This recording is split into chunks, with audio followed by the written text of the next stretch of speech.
और हम चाह कि वाइटे कर दी तने भैया लोग के दिक्कत होता है।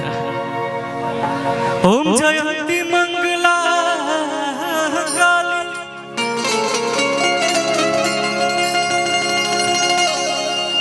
ओम जयंती मंगला काली,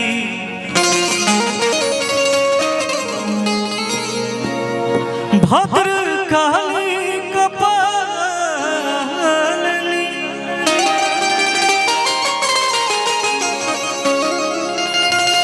दुर्गे क्षमा शिवा धात्री,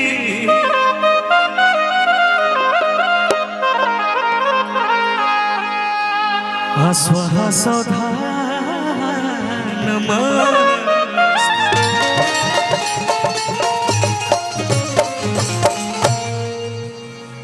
एक जने भैया बोल रहा कि बाबा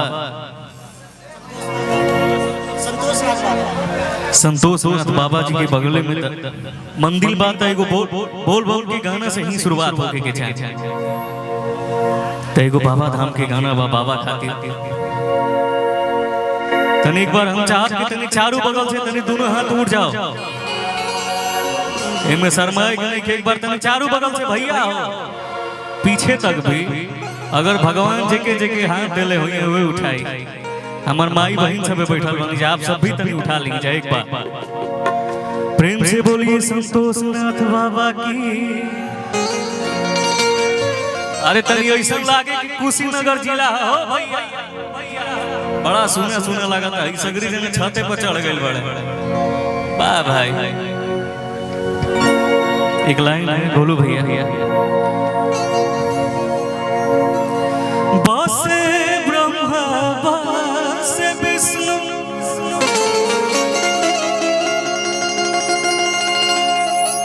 मसे देव महेश,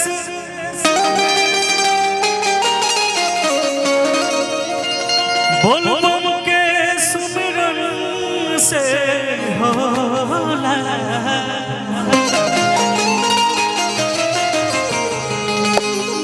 भक्ति के श्री गणे। क्या लाइन है कि न छपर न छानी, सब कहे अघड़दानी, कि न कुर्ता न धोती, सिर बहे गंगा पानी, हर पियलन गजा खाले बेल पतिया, कि डम डम कि डम डम डमरू बजाए डमरू बजाए हमार जोगिया। न छपर न छनी सब कहे अवघड़दानी, न कुर्ता न धोती सिर बहे गंगा पानी, पियलन गजा खाले बेल पतिया, कि डम डम। तनी हम एक बार चाह कि खाली जितना लोग छते पर बैठल बाकी लोग ना तनी अपन पावर दिखावो जा भैया। ऐसा ताली बजाइया जगह कि हने के लोग के पता लग जाए कि हने पावर बा। तनी पूरा एकदम झूम के ताली बजावे के बा, कि डम डम डमरू बजाए हमार जोगिया, डमरू बजाए हमार जोगिया।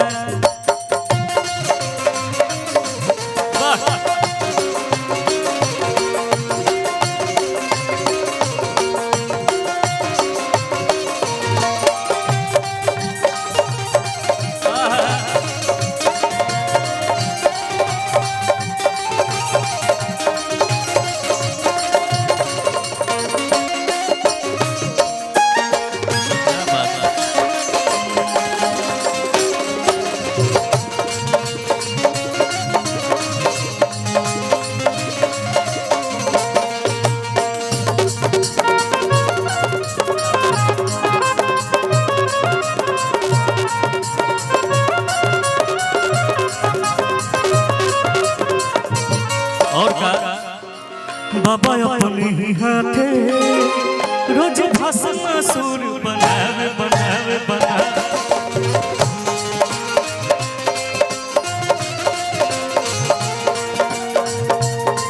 फिर करी डर से भागी अपन जान बचावे बचावे बचावे।